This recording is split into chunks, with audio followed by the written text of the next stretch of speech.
زخبركم تخطاتلتنا امباركس نايزي ساعتي زينا حيزالكم مزيالخو مجمرتاقين استزينا إرترا موراد تمهر عصرت حدا خفلين بسوا نمثل الأونلاين بانكين بخمين الكلاخلو هاجرات معرب أفريقيا على نيجر سلام تايزيج النقن زبل زياناتات حزامت لكم اللخو سناي مكتتال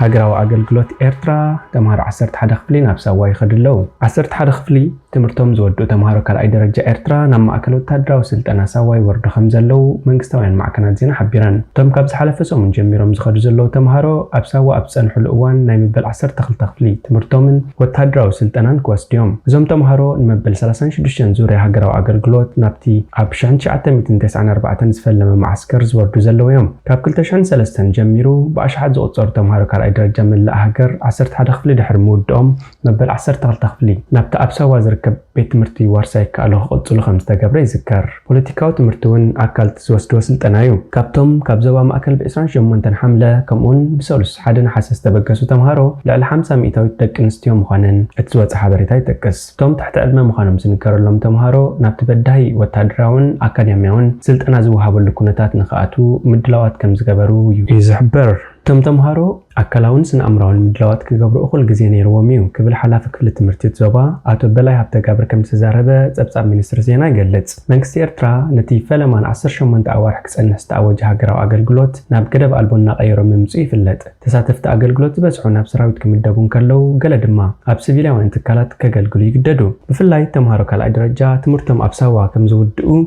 مقبار قليهم كابت قدب ألبو أجلجلوت المهدام تقليلهم كابت مرتخم زوخرو تبصبات حبرات هاجرات ملكت هاب إثيوبيا زفتصم زلو استرقاق متلال بخمين كلاخلو عبز حلف عامتات تكنولوجي اب إثيوبيا زمناونا خونا مس ممصو تتحايزو بإنترنت زግበር مسرح بانك أونلاين بانكينج معرا دما بتليفون زفتصم متلال زيادة እናወሰኸ ይመጽ ኣሎ عبز قرب أوان حدا منكستاو مراخب بوزهان قال مستير باسورد أونلاين بانكينج نأسات 74 شح كم تسرقت ابصيبو نيرو متاللتي مسرتاو خم قال مستير زعمسلو ولقاو حبريتا رخيبهم مالتنا بانك حسابنا خاطون عب خساره خصعون يخليهم اب إثيوبيا زركبا بانكتات بموبايل بانكينج زفتصم متلالات ስለዘለው عماويل كم متالل تخطنقو بتدغاغامي يزخاخرا ببزح ጨናፍርን عماويልን አኪም ዝስራዕ ባንክ ንግዲ ኢትዮጵያ ሓደ ከመላታት ትምትላል ሞባይል ባንክ አገልግሎት ልቃሕ ይህባሎ ብዝብል ሓበሬታ ምስራቅ ምዃኑ ይገልጽ አቶም መደናገርቲ ልቃሕ ዝደልዩ عماويل አቀዲሞም ኮድ ሞባይል ባንኪንግ ከእትው ይጠልቡ ብድሕሪኡ ካብ حساب ተዓሚል ገንዘብ ይቆረጽ ኣብታ ሃገር ካብ ዘለው ባንክታት ብሕቲ ሓደ ዝኾነ ባንክ ኣዋሽ ውን ብዙሓት عماويሉ በዞም ስራቅቲ ይታለሉ ከም ዘለው ኣፍሊጡ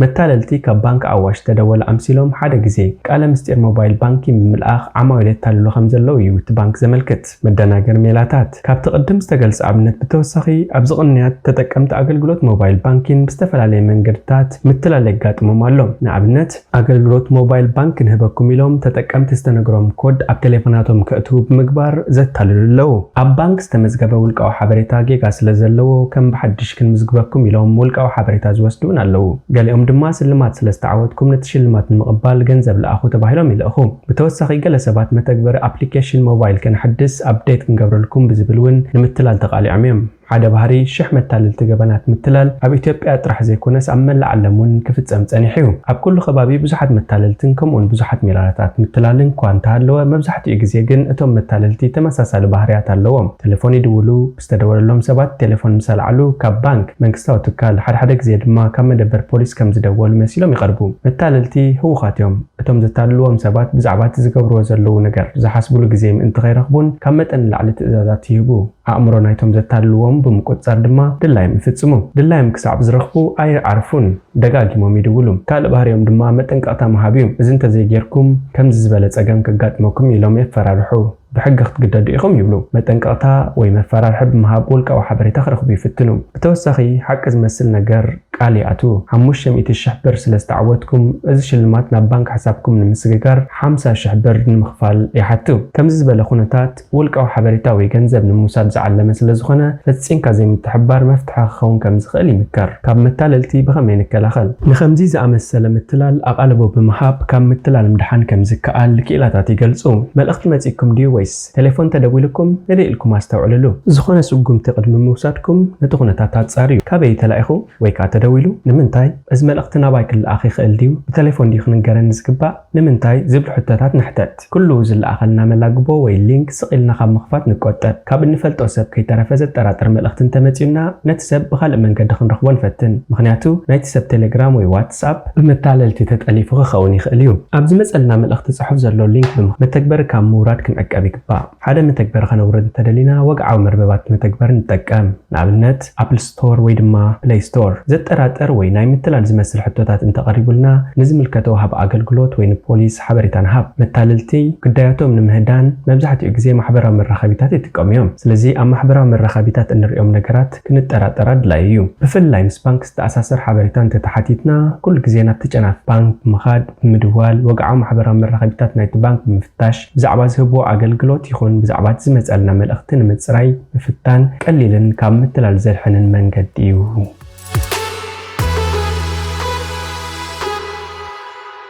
ሃገራት ምዕራብ ኣፍሪቃ ዕልዋ ኒጀር ስለምንታይ ዘጨንቀን ፕሬዚደንት ናይቲ ኣብቲ ዞባ ልዕሊ ሃያል ዝኾነት ሃገር ናይጀርያ ዝኾነ ቦላ ትኒቡ ነቲ ኣብ ኒጀር ዝተፈፀመ ዕልዋ መንግስቲ ኣብ ምዕራብ ኣፍሪቃ ከም ፈተነን ዲሞክራሲ ይቆፅሮ ኣቦ ወንበርነት ዞባ ውድብ ኢኮዋስ ድሕሪ ምርካቡ ኣብ 3 ሰሙኑ ኣብታ መሻርክቲ ምዕራባውያን ዝኾነት ኒጀር ዘጋጠመ ዕልዋ መንግስቲ ዓቢ ብድሆ ፖሊሲ ወፃኢ ኮይኑዎ ኣሎ ሚስተር ትኒቡ ኣብ ግንቦት ናብ ፕሬዚደንትነት ናይጀርያ ኣብ ዝደይበሉ እዋን ብዛዕባ እቲ ኣብ ቡርኪና ፋሶ ማሊን ጊኒን ዝተፈፀመ ዕልዋ መንግስቲ ስክፍታታት ነይርዎ ስለዝኾነ ድማ ኢኮዋስ ተወሳኺ ዕልዋ መንግስቲ ንምክልኻል ከምኡውን ነቶም ዕጡቃት ንምምካት ዞባዊ ሓይላ ክትሕይል ከም ዘለዋ ገሊጹ ነይሩ ስለዚ ዝሓለፈ ሰሙን ፕሬዚደንት ኒጀር መሐመድ ባዙም ብሓለውቲ ካብ ስልጣኑ ምስተኣለየ ብሰንበት ኣብ ቤተ መንግስቲ ዋዕላ መራሕቲ ምዕራብ ኣፍሪቃ ብምፅዋዕ ቁልጡፍ ምላሽ ሂቡ እቲ ዞባዊ ውድብ ንኣዘዝቲ ወታደራት ኒጀር ናይ መወዳእታ መጠንቀቕታ ሂቡ እቶም ጀነራላት ስልጣን ነቲ ዝተመርፀ ፕሬዚደንት ኣብ ውሽጢ ሓደ ሰሙን ክመልሱ እንተዘይኮይኑ ኢኮዋስ ሕገ መንግስታዊ ስርዓት ንምምላስ ዘድሊ ኩሉ ስጉምትታት ክወስድ ምዃኑ ዘመልክት እዩ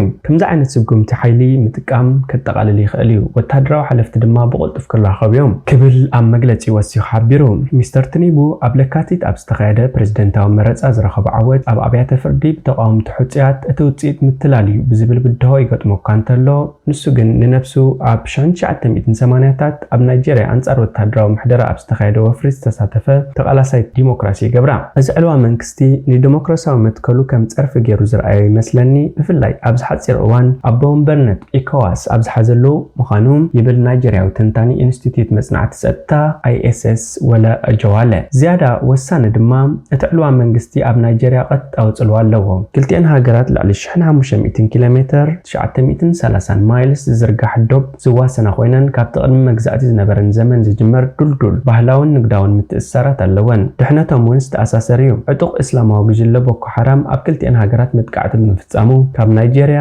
ኒጀር ጫድን ካሜሩን ዝቆመ ወታደራዊ ሓይሊ ይቃለሶም ኣሎ ስትራቴጂያውን ቴክኒካውን መሻርክቲ ናይቲ ሓይሊ ዓባይ ብሪጣንያ ኣሜሪካን ፈረንሳን ዝርከበአን ኮይነን እተን ዳሕሮት ክልተ ኣብ ኒጀር ወታደራዊ ማዓስከራት ኣለወን ኒጀር ኣብ 2022 ኣስታት 400 ካብ ዓለማዊ ፍርያት ዩራኒየም ክትሕዝን ከላ ኣብ ዓለም መበል 7 ዝዓበየት ኣፍራይት ዩራኒየም እያ ኣብ ኣፍሪቃ ዝለዓለ ደረጃ ዘለዎ ማዕድን ዩራኒየም ትውንን ኢኮዋስ ይኹን ምዕራባውያን መሻርክቲ ነቲ ኣብ ሲቪላውን ወታደራውን ጥቅምታት ዝውዕል ራዲዮአክቲቭ ንጥረ ነገር ኣብቲ ዕጡቃት እስላማውያን ዝንቀሳቀስሉ ሩስያን ጉጅለ ቫግነርን ጽልዋኦም ዘስፍሕሉን ኩነታት ክወድቕ ኣይደልዩን ድሕሪ ዕልዋ መንግስቲ ማሊን ቡርኪና ፋሶን ናብ ሩስያ ገፀን ክትወያ ከለዋ ኣብ ኒጀር ዝነበረ ጁንታ ድማ ናብ ተመሳሳሊ ኣንፈት ክኸይድ ከም ዝኽእል ዝምባሌታት ኣርእዩ መራሒ ጫድ ኣብ 2021 ኣቦኡ ብሓይልታት ዓመፅቲ ምስ ተቐትለ ብናይ ገዛእ ርእሱ ሰራዊት ኣብ ስልጣን ዝተቐመጠ መሃማት ኢድሪስ ደቢ ትማሊ ሰንበት ናብ ኒጀር ብምኻድ ነቲ ኢኮዋስ ዝሃቦ ውሳኔ ክሰምዕ ተማሕፂኑ ጫድ ኣባል ናይቲ ዞባዊ ውድብ ኣይኮነትን